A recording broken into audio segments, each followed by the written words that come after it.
चलिए अगला योग को समझते हैं। ये ये भी थोड़ा सा अजीब सा योग है। अजीब सा योग बोले तो आ, केंद्र का योग। केंद्र का योग, इसको थोड़ा सा समझाना भी पड़ेगा, इसलिए इसको खोल दे रहे हैं। ये योग जैसे आ, आप लोगों से अगर मैं एक प्रश्न करूं कि सबसे नजदीकी दो केंद्र कौन कौन से होते।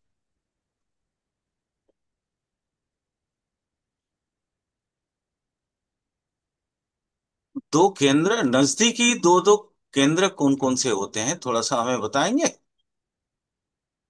ये लग्न है, सर। मान लीजिए 4 है, 5 7 है, ठीक है, 10 है। Okay ma'am. तो जी नजदीकी सर। नजदीकी कौन कौन से बनते हैं। सर नजदीकी का सेंस नहीं समझ में आया, एक क्या चार क्या सात होता दस सर, एक चार और देखिए, 7 10। सबसे पहले नजदीक दो केंद्र बने, 1 4। है? जी। फिर ठीक है। 4 7।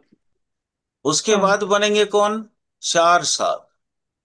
4 7 7 उसके 10। उसके बाद बनेंगे कौन, 7 10। ठीक है। और उसके बाद कौन बनेंगे, वो है 10 1। ठीक है। हाँ। तो जी। ये ये जो योग बनता है, इसको कहते हैं सदा योग। सदा, सहज सरल एकदम, सदा योग। सदा का मतलब है सदय होना। ठीक है, सदय से सदा हुआ। ऐसे हम लोग नॉर्मली बोलते हैं ना, इंसान बहुत सादा सीधा है, बोलते हैं ना, जी सर। सदा सीधा बोलते हैं ना, वही सदा है। हाँ जी, हाँ जी। ठीक है। हाँ। सरल। हाँ, सरल, एकदम कोई पैच नहीं, कुछ नहीं। हाँ मतलब, उसके पास अगर आप पहुंचे तो आपको जो देना है वो दे देगा। आप जो मांगोगे, अगर उसके अधिकार क्षेत्र में होगा वो आपको देने में कभी कतराता नहीं है। धर्म परायण है ना, चीजों को ब्रॉडली समझता है। ये सूत्र, ये क्या है न, इसका योग बनता कैसे है वो थोड़ा सा लिख लीजिए। जन्मकालीन दो नजदीकी केंद्र में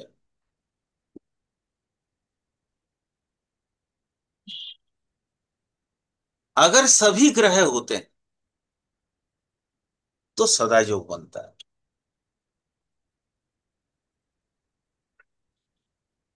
सभी ग्रह, यहां जैसे मान लीजिए, जैसे अपना ये वाला 1 नंबर में बैठ गया,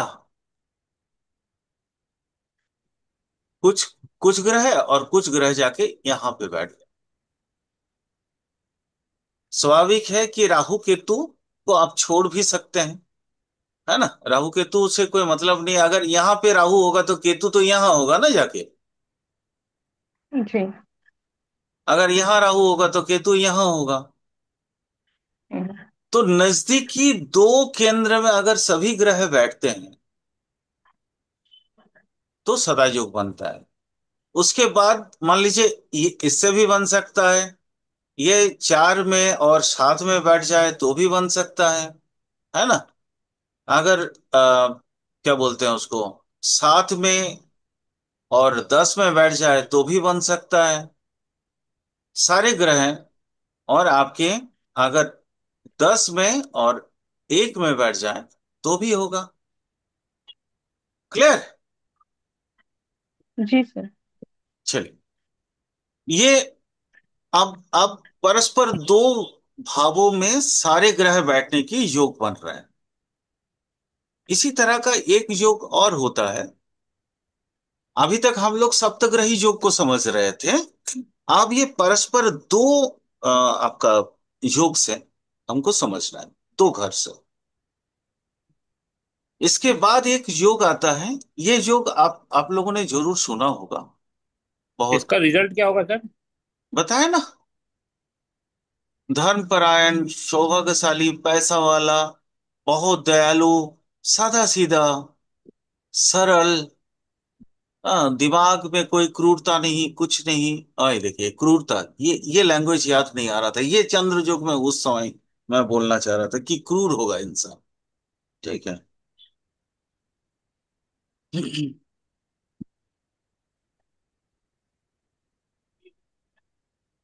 ठीक है, अगला करें।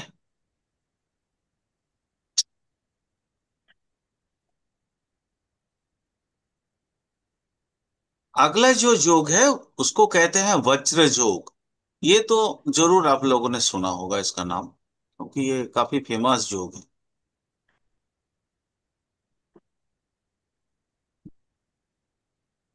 इंद्र का वज्र, इसको कहते हैं वज्र योग। ये भी वही है।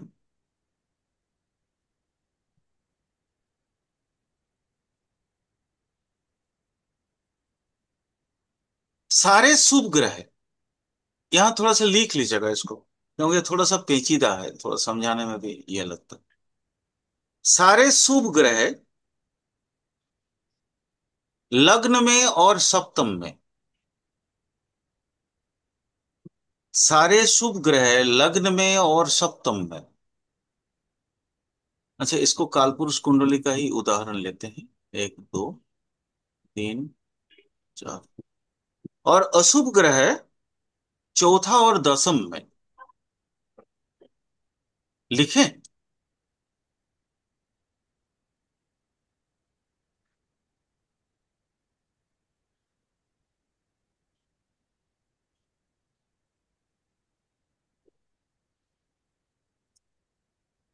क्या लिखें, थोड़ा सा बताइए ना रामोतर जी।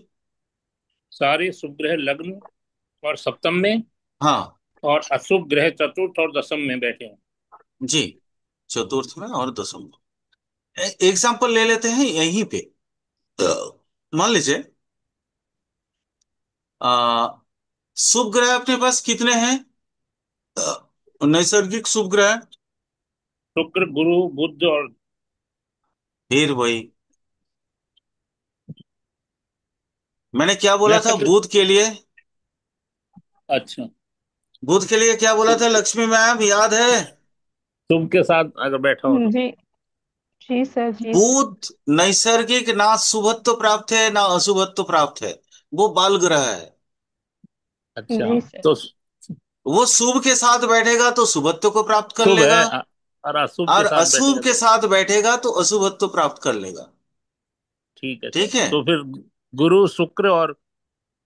हमारे पास तीन ही मुख्यतः आपका शुभ ग्रह है, नैसर्गिक शुभ ग्रह। शुक्र, गुरु और चंद्रमा। ये चंद्रमा। ये पिछले कई क्लासेस में मैंने इसकी चर्चा बहुत सारी की है ना? याद है ना लक्ष्मी मैम? जी सर, याद है, लेकिन सर वह यहाँ पे वो भी बात है ना कि चंद्रमा का पक्ष देखना पड़ेगा। क्षीण चंद्र पक्षबली को, तो। नहीं, क्षीण चंद्र, क्षीण चंद्र जो है वो आ, उसको अशुभ माना गया। बट नॉर्मली जी सर। आप तीन ग्रह को ले लीजिए, शुक्र, ठीक। गुरु और चंद्रमा। चंद्र। तो यहाँ पे मान लीजिए मेष लगन, तो यहाँ पे मैं बिठा देता हूँ, मेष राशि भी कर देते हैं इसको। चंद्र यहाँ बैठ गया। जी गुरु, सर। गुरु को चाहे यहाँ बिठाएं और शुक्र को यहाँ बिठा दीजिए, या चाहे चंद्र शुक्र यहाँ बिठा दीजिए, थोड़ा सा और मजेदार होगा। चंद्र को और शुक्र को अगर आप यहाँ बिठाते हैं और गुरु को यहाँ बिठाते हैं तो भी बन जाएगा वो, है ना? जी सर। जी। रिजल्ट में थोड़ा सा फर्क आएगा, वो भी बताऊंगा कैसे फर्क आएगा। और सारे अशुभ ग्रह आपके फोर्थ जो और फोर्थ और फोर्थ टेंथ और में। 10th house. सारे अशुभ ग्रह जो है फोर्थ और टेंथ। अशुभ ग्रह कौन कौन से हैं? राहु, केतु, सूर्य। शनि, मंगल। राहु केतु को छोड़िए। शनि, मंगल। शनि, मंगल, शनि और मंगल। सूर्य, और सूर्य को किसमें लेंगे सर, क्रूर में या शुभ में? सूर्य बुध। मंगल, देखिए मंगल भी बेसिकली क्रूर ग्रह है, उसको भी हम अशुभ नहीं लेंगे, लेकिन मंगल को अशुभ लिया जा सकता है in case of Rahu Ketu Shani जो है वो आपका, राहु केतु को अगर हम छोड़ भी दे तो शनि, बेसिकली शनि और मंगल ये दोनों जो है आपका अशुभ ग्रह है। लेकिन कभी कभी हमारे जो एस्ट्रोलॉजर, मतलब हमारे जो गुरु लोग हैं, मंगल और सूर्य को क्रूर ग्रह बोलते हैं। तो ये भी नैसर्गिक अशुभ में से नहीं आएगा। नैसर्गिक अशुभ सिर्फ तीन ग्रह के लिए बोले जाते हैं, वो है राकेश, राहु केतु और शनि। तो राहु केतु शनि, हम मान लीजिए उसमें अगर हम ये ले ही नहीं रहे हैं, आ, क्या कहते हैं, राहु और केतु को, तो अपने पास दो ही ग्रह आएगा। तो यहाँ मान लीजिए यहाँ पे हम आपको सूर्य को बिठा दिए हैं और यहाँ पे मंगल शनि को बिठा दिए, बन गया, है ना। बुध कहीं पे भी बिठा सकते हैं आप, बुध को यहाँ बिठा दीजिए। यहाँ नहीं, वहां होगा। सूर्य से नहीं, हाँ। यहाँ यहाँ यहाँ नहीं यहाँ होगा। यहाँ यहाँ होगा सर बुध। सूर्य भी यहाँ पे नहीं होगा, शुक्र से इसकी दूरी बहुत ज्यादा है। हाँ तो अरे ठीक है, इसको यहाँ पे मंगल रख दीजिए ना, ठीक है, हम्म। बात एक ही है। लेकिन तब भी सर, मंगल को रख तब भी दीजिए। सर सूर्य, सूर्य चाहे को सूर्य कहीं पे भी, उधर जाएगा। सूर्य को यहाँ रख दीजिए ना, दिक्कत क्या है। हाँ वो हाँ वो कहिए। सूर्य को यहाँ रख दीजिए। तो सूर्य बुध को यहाँ रख देते हैं हम, हमको कोई प्रॉब्लम हम्म। थोड़ा ही है। तो यहाँ मंगल को रख दिए, यहाँ पे मान लीजिए हम्म। यहाँ पे मंगल, मंगल बैठ गया, और यहाँ शनि बैठ गया, आ गया अपना। राहु केतु को इसी जगह पे रख दीजिए, राहु केतु को भी रख दीजिए इसी में। ठीक। राहु और केतु, है ना, अल्टीमेट हम्म। हो गया, योग बन गया। इसका रिजल्ट जो है, वज्र का नाम, वज्र कैसे बना था याद है? आप लोगों में से कोई बताएंगे? नहीं पता। महर्षि, दधीच की हड्डियों से। महर्षि दधीची जब ध्यान कर रहे थे तो उनका शरीर एकदम, एकदम से ये हो गया था, मतलब हड्डी सर्वस्व शरीर हो गया था, ठीक है।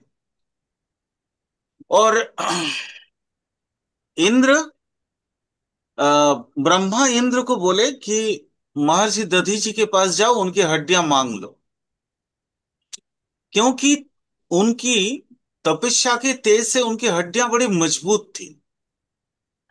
और वही विश्वकर्मा को उन्होंने शरीर छोड़ दिया, और हड्डी से, ये रीढ़ वाला जो हड्डी है बेसिकली, उस हड्डी से जो विश्वकर्मा ने जो अस्त्र बनाए थे उसका नाम है वज्र। और ये इतना पावरफुल है कि जब अगर वज्र चल जाए तो इसको कोई नहीं रोक सकता था। तो वज्र की ये जो पुरानी हमारे पौराणिक कहानी में से हमें क्या क्या समझ में आता है? वज्र बना था त्याग से, वज्र बना था कौशल से, क्योंकि स्किल चाहिए था, विश्वकर्मा का स्किल था। और वज्र किसके वजह से बना था?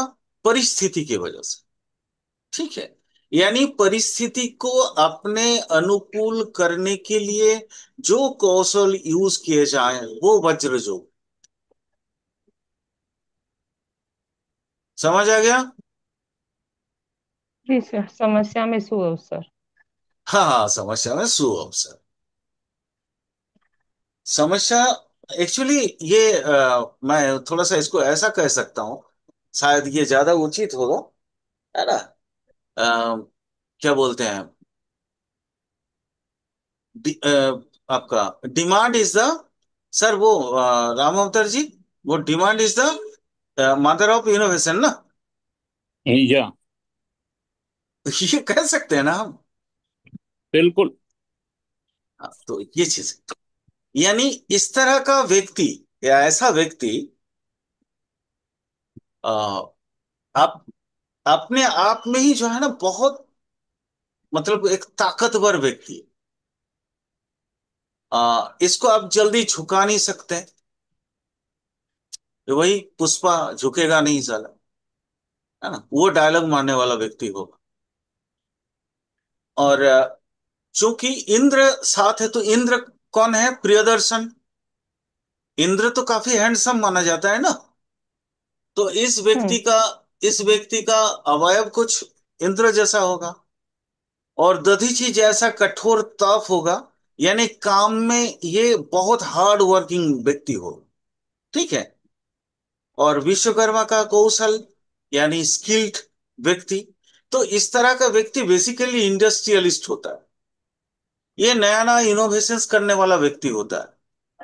जैसे आजकल अगर हम लोग देखें, तो जैसे ये ड्रोन वगैरह जो बन रहा है देश काल पत्र के हिसाब से, ड्रोन या जेट विमान या बड़े बड़े जो मिसाइल वगैरह जो बनते हैं, तो ये सारी चीजें हम इस वज्रयोग से ले सकते हैं।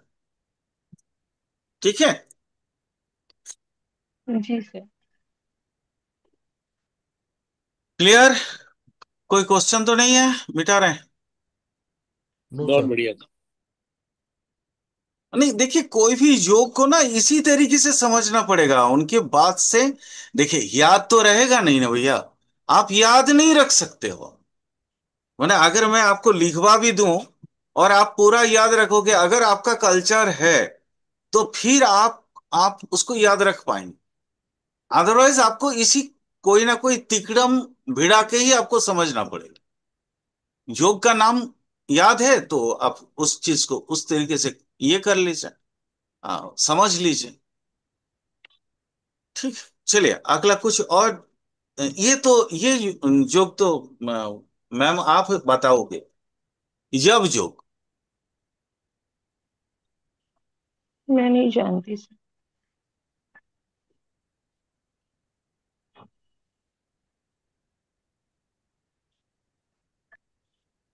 ये जो वज्र योग है ना उसका ठीक उल्टा।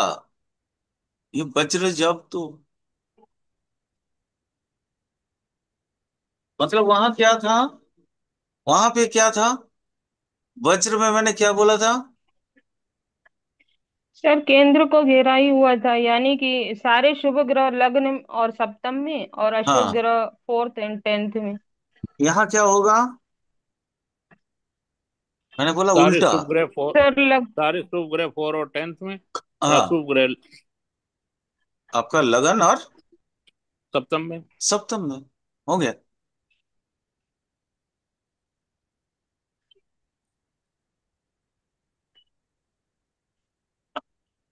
ये है यव योग। यव, यव समझ रहे हैं ना? नहीं सर। जौ, जौ जिसको बोलते हैं जौ। जौ जानती हैं? धान गेहूं बारले। जौ। जी। जी। बारले। जी सर, जॉर्ज हाँ, जानते हैं। हाँ, उसी को बोला जाता है यव, जौ को। अच्छा। ठीक है। तो जो जो का यूज कहाँ होता है? पूजा पाठ में। पूजा पाठ, यानी धर्म कर्म में यूज होता है। दूसरा, हम्म। आशीर्वाद। धान और जौ का ही ज्यादा यूज होता है। और दूसरा क्या होता है? लाइट खाना। अगर कोई बीमार होता है तो उसको या तो फिर साली धान खाने के लिए पथ्य के रूप में वैद्य लोग देते थे, या फिर जौ का वो क्या बोलते हैं उसको? अरे सर आप हमारे यहाँ बाल। तो सर सौ की राजस्थान रोटी। में पूरे गर्मी राबड़ी बनती है इसकी। हाँ, राबड़ी, यस, हम्म। राबड़ी। क्योंकि ये शरीर को ठंडक देने वाला है। हाँ सर। शरीर को ठंडक देने वाला। और मैक्सिमम सर ये हमारे चूंकि भारतवर्ष गर्म प्रदेश है, ठीक है, तो खास करके विषुवत जो एरिया है, ठीक है, तो वहां पे मतलब आपका साउथ बीच में से लेके और राजस्थान तो चूंकि थोड़ा सा रेगिस्तान एरिया भी पड़ता है, तो वहां तो गर्मी दिन में बहुत ज्यादा, रात में ठंडक भी बहुत ज्यादा होता है ना। तो इस तरह का जगह पे ये जौ का बार्ली या उसकी रबड़ी जो बनती है, उससे शरीर को ठंडक बहुत मिलता है। तो बस बहुत इस ज्यादा। इस योग को आप इस तरीके से समझ लीजिए। देखिए, कोई भी हमारे गुरुओं ने जो योग बनाए थे, चाहे वो पराशर जी हो, बराहमीर हो, या कालिदास, तो खैर अपना उतना ज्यादा रिसर्च नहीं दिए। जातक परिषद में पराशर को ही ज्यादा फॉलो किए उन्होंने, और कुछ एक अपना खुद की रिसर्च एक दो श्लोकों में दिए हैं। अ, बाकी आर्यभट्ट, आर्यभट्ट ने बहुत ज्यादा रिसर्च की है इसके ऊपर, तो उनका सूत्र भी। लेकिन अल्टीमेट वो सब भी वही लिखते थे जो कि उन दिनों में हुआ करता था। योग भी उसी तरीके से करते थे, ताकि साधारण स्टूडेंट, हम जैसे साधारण स्टूडेंट को वो समझने में बड़ा आसान हो, है ना। तो संस्कृत का वो जो चीज, जैसे यब बोला तो आप नहीं समझ पाए, बट जो जोग जैसे बोल दिया वैसे आप समझ गए, है ना।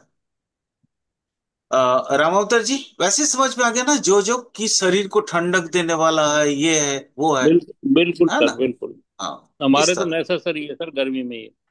जी जी। यानी अब ठंडक पाने का मतलब क्या, शरीर सुख फील करता है ना, हैप्पीनेस आता है ना शरीर को। ठीक है।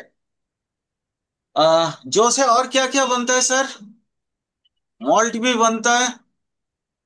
सर जौ को मिला के जैसे हमारे यहाँ मिस्सी का आटा बोलते हैं जिसको, गेजड़ का आटा, उसमें जौ गेहूं चना मिक्स करके बनाते हैं। नहीं नहीं, वो तो आटा वो हो गया, वो तो आटा चीज हो गया। माने जौ से मॉल्ट भी बनते हैं, और मॉल्ट हाँ। से सोडा ज- भी बनते हैं, हाँ, शराब में बहुत उपयोग होता है सर इसका। है ना, सोडा भी बनते हैं। तो यानी सूरा किनको खाने को मिलता है, जिनके पास, वही खाते हैं जिनके पास पैसा बहुत अधिक होता है ना। यानी अब देखिए कैसे डिकोड कर रहे हैं हम, समझ रहे हैं ना सर जी, किस तरह से कोई भी याद तो है नहीं कि मैं आपको डायरेक्ट लिखवा दूं कि ये जोक होने से ऐसा होगा। बट चीजों को डिकोड करने की तरीका आप लोग भी वैसे ही याद रखना, ताकि आपको भी बहुत इजीली, ओ अच्छा, ये जोक बना है, हाँ हाँ हाँ, वो तो गुरुजी ऐसे बोले थे, है ना। इस तरह का चीज है। तो वहां क्या है ना, पैसा वाला, यानी इस जो जिसकी कुंडली में होंगे, वो पैसा भी उसके पास बहुत होगा, वो सुखी होगा, क्योंकि हैप्पीनेस भी मिलता है। और क्या हो सकता है, जो का और क्या क्या आशीर्वाद बोला धर्म मैंने, है ना। धर्मपरायण भी होगा। धर्मपरायण भी होगा, आशीर्वाद धर्मपरायण पूजा पाठ में तो यूज होता ही है इसका। तो धर्म कर्म में रुचि लेने वाला भी होगा। और चूंकि उन दिनों में ये कहा जाता था, क्योंकि हमारे कृषि प्रधान संस्कृति थी, है ना, सभ्यता। राजसिक जी बोलिए। राजसिक जीवन जीने वाला होगा। हाँ बिल्कुल, राजसिक जीवन जीने वाला है। ले माने बड़ा जमींदार, जिसके पास जमीन बहुत होगा, है ना। और चूंकि आजकल तो मान लीजिए, लेकिन प्राचीन काल में तो उस समय हमारे यहाँ तो ये तो इंडस्ट्री तो था नहीं कुछ। इंडस्ट्री बोलने से छोटी छोटे एमएसएमई हुआ करती थी, जैसे वो रथ बनाने वाला, ये सब वही वही सब होता था ना। तो आप यूं समझ लीजिए, वो उस एरिया का, वो इंडस्ट्री बोलने से उस तरह का इंडस्ट्री का मालिक होगा वो। ठीक है। आज के जमाने में वो और थोड़ा सा बढ़ा लीजिए, हेवी इंडस्ट्रीज ले लीजिए, तो समय के हिसाब से अपने सोच को आगे कर लीजिए, हो गया प्रॉब्लम सॉल्व, है ना Lakshmi ma'am. Agriculture G industry. हाँ, एग्रीकल्चर आजकल तो, देखिए आजकल तो वो बड़ी बड़ी कंपनियां भी तो एग्रीकल्चर में, तो ऑर्गेनिक एग्रीकल्चर में आ गई ना आजकल, बिल्कुल है आ गई। ना। आजकल तो सर बड़ी बड़ी कंपनियां कॉन्ट्रैक्ट फार्मिंग में आ गई। हाँ हाँ हाँ, बिल्कुल। अच्छा, इस योग का एक चीज मैं भूल गया था। इस योग का एक चीज थोड़ा सा बता दूं। अ, जीवन की शुरुआत में, मतलब वही 34 36 तक इस व्यक्ति का मतलब उतना सक्सेस नहीं हो पाता है जितना आफ्टर 36 उसको सक्सेस मिलता है। क्योंकि केंद्र, ज्यादातर देखिए ग्रह केंद्र को अवस्थान किया है। एक दो ग्रह इधर उधर छटकेंगे, है ना। लेकिन अधिक से अधिक ग्रह केंद्र को अवस्थान करेंगे, तो जिसके वजह से जीवन केंद्र में शुभ ग्रह या अशुभ ग्रह, ध्यान से सुनिएगा लक्ष्मी मैम। जी केंद्र सर। केंद्र में अगर शुभ ग्रह होता है तो केंद्राधिपति दोष लगता है ना उसमें, लगता है। जी लगता है सर। ना। तो केंद्राधिपति अगर दोष लगता है, तो मतलब आपके उस दोष के वजह से जो आपके स्ट्रगल है वो तो करने पड़ेंगे, क्योंकि योग तो हम्म। योग है ना। वो तो हम्म। उससे आप वियोग तो कर नहीं सकते ना, अपने आप को अलग तो कर नहीं सकते। यानी जीवन हम्म। का शुरुआती दोनों दोनों दोनों के केसेस में, चाहे वो वज्र हो या जब यब हो, तो ये दोनों केसेस में केंद्राधिपति दोष दोनों को लगता है, जिसके कारण जीवन की शुरुआत हिस्सा बहुत स्ट्रगल रहता है।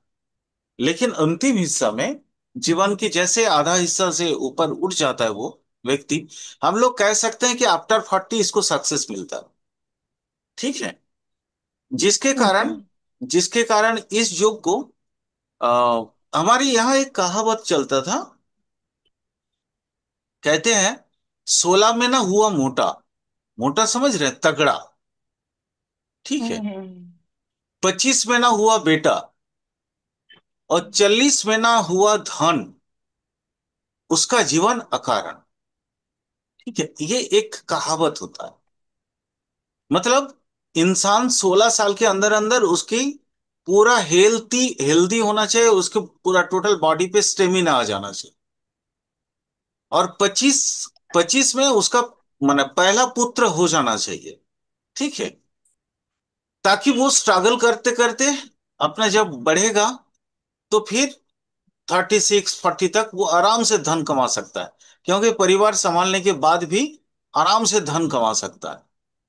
और क्योंकि जीवन का शुरुआत हिस्सा चाहे वो तकलीफ से भी बीत जाए कोई दिक्कत नहीं है, लेकिन अंतिम हिस्सा थोड़ा सुख से बीतना, ये सबका एक ध्येय होता है ना। तो उन, तो बोलिए।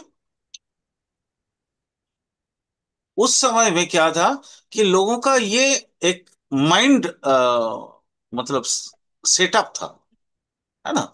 कुछ हद तक इस तरह का चीजें थी। तो आज के संदर्भ में हम लोग कह सकते हैं कि वो पढ़ाई लिखाई में ये सब में बड़ा कोई रिसर्च वगैरह में अपने आप को इन्वॉल्व कर सकता है, और उसके बाद फिर जाके सक्सेस मिलता है। तो इसलिए 40 के बाद उस समय में ही आज के देश काल समय के हिसाब से आज भी बखूबी चलता है। ठीक है। यानी शुरुआत के समय में आप यूं कह लीजिए कि इस व्यक्ति को उतना ज्यादा सक्सेस नहीं मिलेगा।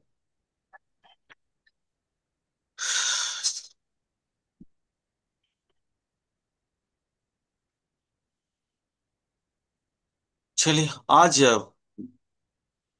यही खत्म कर दे रहे हैं, है ना। बाकी जोक देखेंगे कल, क्योंकि अब नया जोक स्टार्ट करेंगे उतना टाइम है नहीं। यहाँ पे बोलिए, अगर किसी को कोई प्रश्न है तो कर लीजिए। नहीं सर, सर वो पेशेंट आज आईसीयू से बाहर आई है। अच्छा, वेरी नाइस, वेरी नाइस। अच्छा, मैं जब शुभ अशुभ ग्रह दोनों योग के बारे में बता रहा था, तो मैं वो नैसर्गिक शुभ अशुभ योग के बारे में बता रहा था, किसी जी लग्न सर। के अनुसार शुभ अशुभ नहीं। ठीक है। जी। जी जैसे सर। लग्न के अनुसार भी तो हम पंचम नवम ये सब को तो शुभ लेते हैं ना, वैसा शुभ अशुभ नहीं। हम्म। ओके। हम्म। नैसर्गिक शुभ अशुभ। अच्छा मैम, वो कैसी है अभी? सर 40% इम्प्रूव है। गुड। चलिए बहुत अच्छा। यानी हमारे उस दिन हम लोग जो ये देखे थे, टाइम चार्ट में हाँ जो। हाँ सर, वो सर मैं आपको कुछ चीजें बताऊंगी, हम्म। बात करूंगी आपसे, क्योंकि जो हम लोगों ने प्रेडिक्शन करी थी, ठीक है, हम्म। उसको वो हमको सर रिसर्च में ये देखना पड़ता है जो हमने कहा या जो हमने किया वो किस तरीके से फलित हो रहा अच्छा अच्छा अच्छा अच्छा। है ना। तो सर उस बारे में मैं केपी में या फिर बात करूंगी आपसे। जी जी, वो तो मुरारी जब पढ़ाएंगे तो फिर उस समय बोलेगा ना। ठीक है वो तो सर। एक एक चीज डिकोड करना क्योंकि सिखाएंगे। हाँ, क्योंकि सर एक हाउस से बहुत सारी चीजें निकलती हैं जब, हाँ हाँ तो बिल्कुल। बड़ा मुश्किल हो जाता है कि हमको लगाना कहाँ पे, बस उसी विषय में मैं बात खाली करूंगी, डिवाइन खास तौर सोर्स। से एर्थ हाउस। डिवाइन हाँ, सोर्स। एर्थ हाउस हाँ मैं नहीं समझ सर, रहा हूँ समझ। हाँ, जैसे एर्थ हाउस से इतनी चीजें निकली, मैंने तो बोला वो बस मैं आपको मैंने बोला बताऊंगी। हाँ। Divine source. आपका जो हम्म पॉइंट ऑफ व्यू है वो है आपका हम्म। उस समय का रूलिंग प्लैनेट कौन कौन सी है। हाँ ठीक है। जी सर, जी सर। तो हम्म रूलिंग प्लैनेट ही आपको सहज तरीके से ले जाएंगे। आप लगाइए मत, अपने हम्म, आप लगता चला जाएगा सब कुछ। ठीक है। ठीक है। बस ये मेन चीज होता है रूलिंग प्लैनेट। जैसे हम अगर इस तरह का क्लासेस में तो संभव नहीं है। अगर हम कभी हम्म ये माने आपका हम जैसे सोच रहे थे कि अगर इनमें से माने आप और भी कोई इंटरेस्टेड व्यक्ति हो तो एस्ट्रोलॉजी, हम्म ये वैदिक एस्ट्रोलॉजी को और डेप्थ में ले जाएंगे।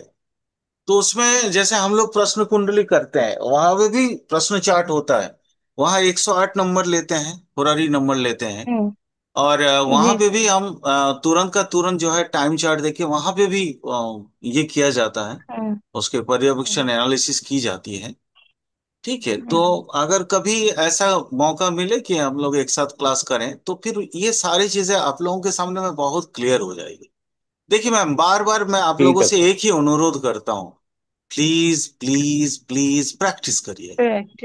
बिना प्रैक्टिस का कुछ नहीं होगा। आज हम आप लोगों को इतना जैसे हम आप देखते हो कि जैसे मुझे कोई बता रहा है मैं बताते चला जा रहा हूँ आप लोगों को, है ना। तो ये तभी हो पाता है जब प्रैक्टिस होता है। ठीक है। सर सोते समय प्रैक्टिस होती है नींद में, बाकी नहीं हो पाती। नहीं नहीं नहीं, नींद में ही प्रैक्टिस होनी चाहिए ना कि आप दिमाग में आज आपने क्या पढ़ा बस वो याद कर लीजिए। हाँ हाँ सर, वही आप बता रही हूँ, आपको नींद मैं नींद बताऊं, में ही होती है। हाँ, मेरे जी भी सर। मेरे भी दिन भर तो इतना बिजी रहता हूँ कि अब मैंने पॉसिबल ही नहीं हो पाता। बट वो